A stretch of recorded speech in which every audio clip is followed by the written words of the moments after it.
They've all got big fan bases, and I know some of the fans are somewhat... obsessive is the wrong word, but very devoted. And some of them often want to show their devotion via the art form of tattoos. We have one of Lily up here look at that. on the back That's of someone's great. leg, if you see it on the screen there. Oh, wow. You look great there, too. That's a great tattoo. Have you ever had anyone show you a tattoo of themselves? Come up and say, I've got you on my body? Yeah, I think so. I think outside, you know, gigs and stuff, when I've left venues, people have said... And how do you respond to that? You know, just... That's great. Ed, quite a few people have tattoos of you. Have you seen many of them? This is great. I like it. It's minimal. It's minimal. It captures a certain essence, and I think that's early in your career. It kind of looks almost anime. Yeah. Yeah. He looks a little like Elton John with a ginger wig on, doesn't he? OK, and now we have Michael, because one fan in particular I know had a weird tattoo they showed you at a gig, didn't they? Yeah, and it was a good... She was really cute, young girl. I was like, this is so cool. And she was like, oh, she had a tattoo, and so I went over, because it was like, this is cool. You know, maybe I'll do a picture with her. And I had the photograph it was based on, so... for God's sake. Why... Where do did she... too, huh? Where was the photograph taken? Photograph was taken at Disneyland. OK.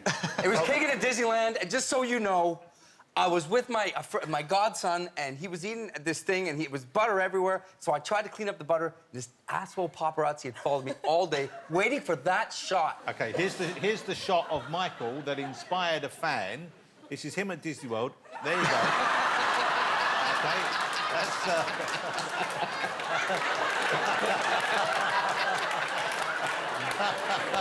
OK. I could never... I love it. I will never outlive this! Oh, I mean... That's great. Is it weird to be turned on by a It's picture? some technique. And then this is the tattoo permanent on a young woman's body. That's...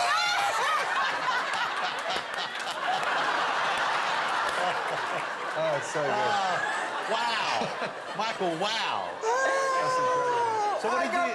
4 children! Yeah. What do you say? What do you say to your kids? What is it? It's corn. Doesn't everybody eat their corn like that? Now, let me ask you about the new album, because the new album, you are more involved in this musically, I understand, than previous work. So you've taken control. You're more in control of your music than before? Yes. Why did it take you so long? Why did you wait till now to do it? Well, there's a lot of reasons, but I won't get into the whole story, but... Well, we know a lot of the whole story, so we don't have to go over the whole story, well, or, you know, what we think It we was know. like, I think, since the conservatorship, I'm in a conservatorship, is the 3rd year of me being under that, and I felt like a lot of the things were planned for me to do, and, you know, being told what to do, and I was just like, for this one, I want to make it my baby, and I want to do it myself, and I was very strategic about the way I did it, and, yeah, that's why it means so much to me. Oh, that's nice. Well, I'm hoping it will really connect with people, and I suspect it will connect with people more when they know it's coming so much from you, so much from where you are and who you are right now. Yes, sir. And you seem in a really good place right now. Would that be a safe thing to say? Yes, sir. OK, so you're pretty happy, pretty sorted. Yes. That's good to know. OK. That's really nice. Because, you know... I hope you know this, but, you know, you know you have millions of fans around the world. I know you know that. But I hope you know that they feel love to you. They feel protective of you. I feel for them as well. They want to see you thrive. Do you draw strength from that? Does that thought help you, or is it sometimes too much, knowing that...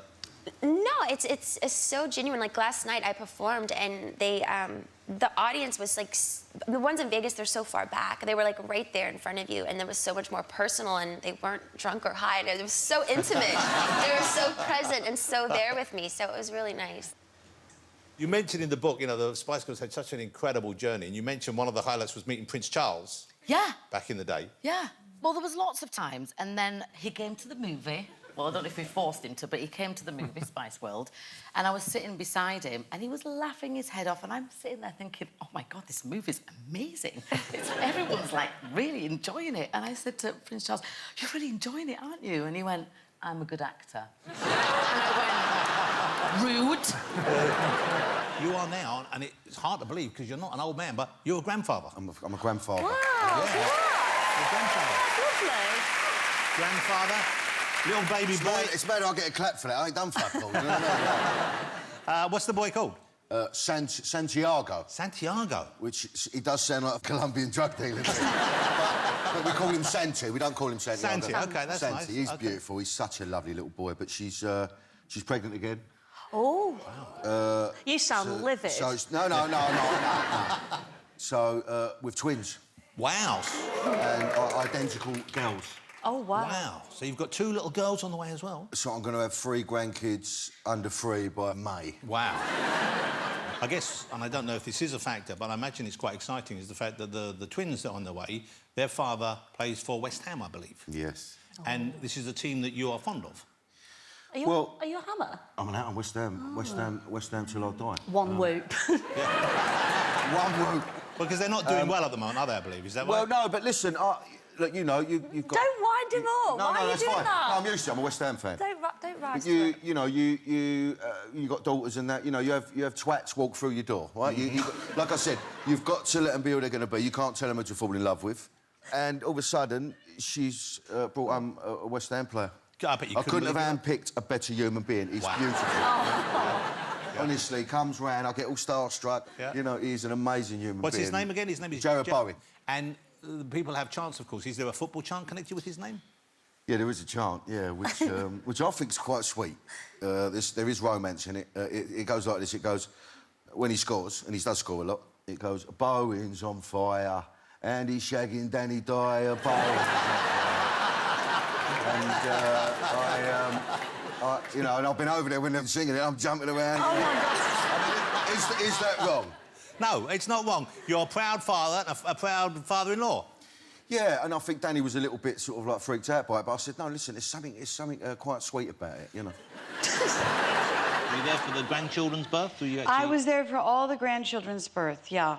There was, yeah, I was. And so is that a positive thing to have? Because I think when my wife was giving birth, I don't think I would have wanted her mum in the room. The truth is that Kate really wanted me there.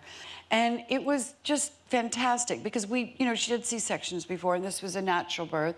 And so it was kind of exciting. And she called me and asked me if I would, Mom, I think it's time for you to come, because she was getting the Pitocin, I think it is, isn't it?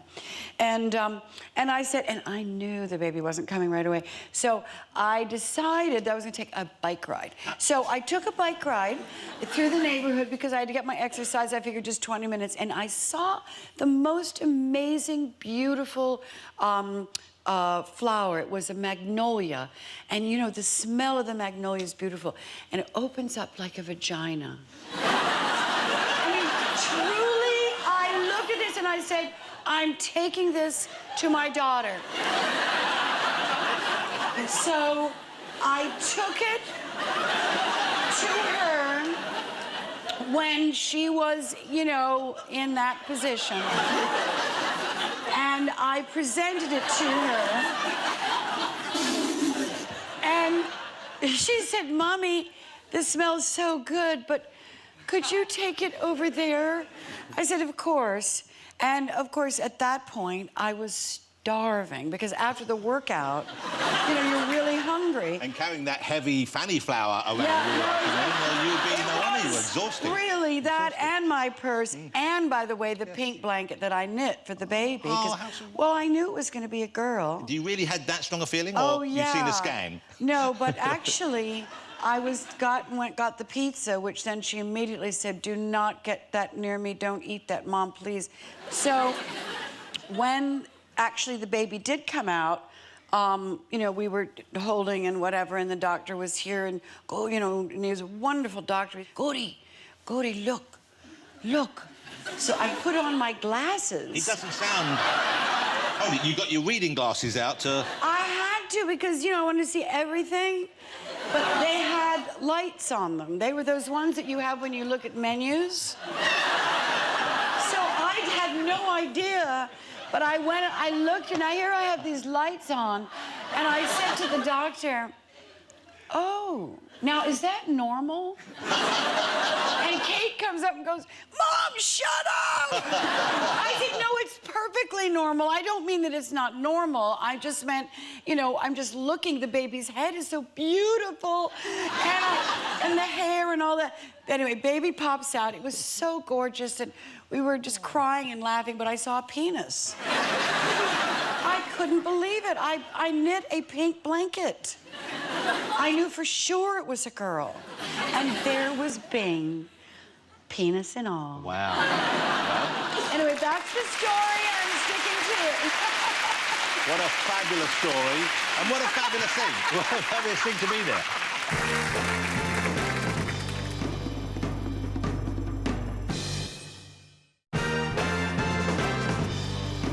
You will not believe this. Liam is, I hope you don't mind, 70 years old. Stop it. Looks like a baby. Looks like you and Bella are in the same class at school. Look at that. But do you walk outdoors or do you have a machine indoors? Where do you like to walk? I live in New York. When I'm in the city, I use Central Park. You go for a walk around on your own or do you like No, company? I have a working partner, lovely lady, Amy. We've been walking for 15, 16 years. And I met her husband. I have to tell you this. I met her husband for the first time at this premiere of a movie of mine. And I saw Amy and I went over to her and I saw him. I said, Jay, I have to tell you right now. Hi, Liam. Amy and I are not having an affair. If someone said that to me, I would think 100% they're having it. Because that's like you're trying to hide in plain sight. Yeah, I know. Have you learned nothing from your film? No. But you're right. I realised that as the words left my mouth. It was like, Did he believe you? I think he did. Good, good. Because it's the truth, of course. Yes. What's the truth? Yeah, yeah. Judy, you were a big Take That fan back in the day, weren't you? Oh, I was. Did you ever see Robbie live with the boys? I didn't see Robbie on his own or even with the boys. I couldn't afford their tickets, but I did go to a Blue concert instead. That's the band Take That could have been. Yeah. And How was the Blue concert for you? It was fantastic. I went with my brethren, right? And the thing is, you know, when you watch them kind of concerts on TV, you see all the girls throwing their bras and all that. So we went and we saw a couple of girls throw their bras with, like, A-cups and stuff. And me and my brethren, we're a bit of, like, busty girls. We're fluffies, we're big girls, we're, like, mampy-pampies. And we decided, like, we wanted to throw our bras, isn't it? So we was all in the party, really enjoying the concert. My friend took off her bra, we threw it, but it literally licked one of the singers in their face. And he had, like, a G-cup over his face. And then someone shouted out, whose mum threw out their bra? So me and my brethren was like, loud out, we're not saying anything. And my bra was like a cream bar, but looked like it had been washed with the black coals, if you get what I mean. So basically, it was in, like, West London, and we didn't bother to go to the end and collect our bra, so we had to not walk home, but travel back home with our arm under our G-titties, all the way from West London to East London, trying to hold up our breasts. Wow. Yeah, it was hard work. I find it fascinating that you think there's, like, a bra collection point after a gig. About, 5-6 weeks ago, you went public with the fact that you discovered you have Tourette's. Yes, I have Tourette's. I didn't mean for it to be a big thing. Why did you decide to go public with that? Because people think that I am on cocaine quite a lot. It's a joke, but that's true because you twitch sometimes, don't you? Yeah, I twitch a lot. My left shoulder goes up like this, and I kind of do this with my head, and it looks like I'm sort of like...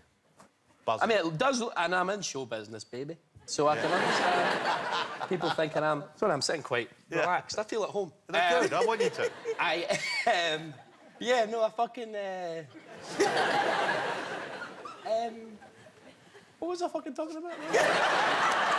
You say people think you're on cocaine? Yeah, people People think I'm on cocaine a lot, and I'm not. Yeah. I'm not, at least not right now. No. I'm joking. Clarify, so it's not... No. And so people were thinking that you were behaving in a certain way because you were probably on something. Yeah, no, it's not. And I just have Tourette's, and I kind of said it on, like, an Instagram Live, and I didn't expect it to be this big thing, but people's picked it up.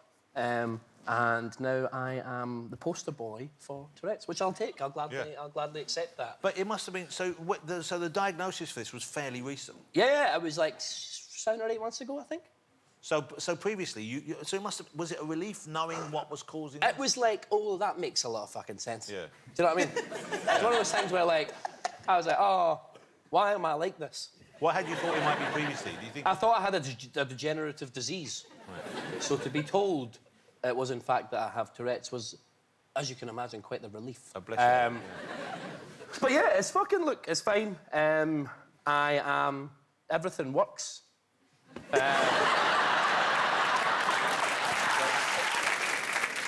What about the recently I read, and I hope this isn't too personal, that you had a hip replaced? I did. That was a bad day. That must be a pretty bad day. Yeah, that was almost exactly a year ago. I had a hip replacement, a full hip replacement, and I held off as long as I could until the doctor said hold off until you start to limp, and then have a hip replacement. So I went in. My wife brought me in, and Yolanda shaved my pubic hair. I'll just say it. Yeah. And, which I didn't know. I didn't know Yolanda was going to be doing that. And she just decided, again, like the baboon, no one tells me anything.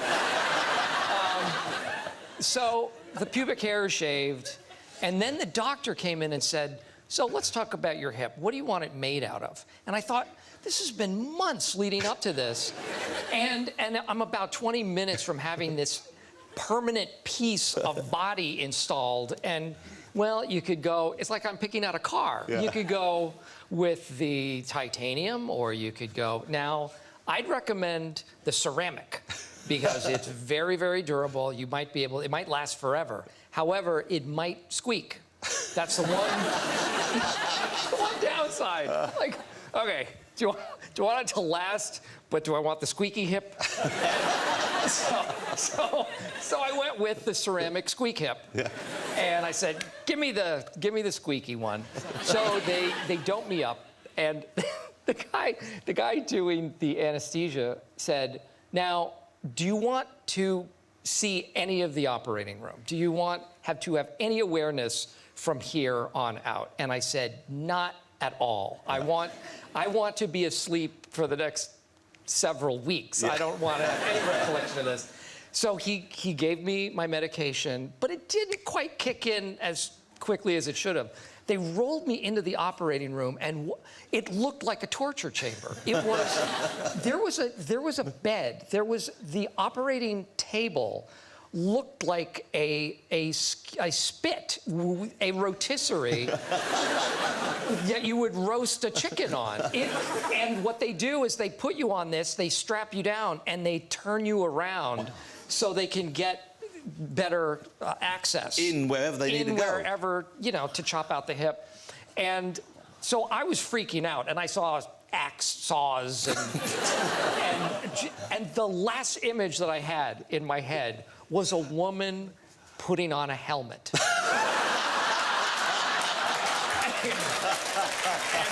I'm not even kidding.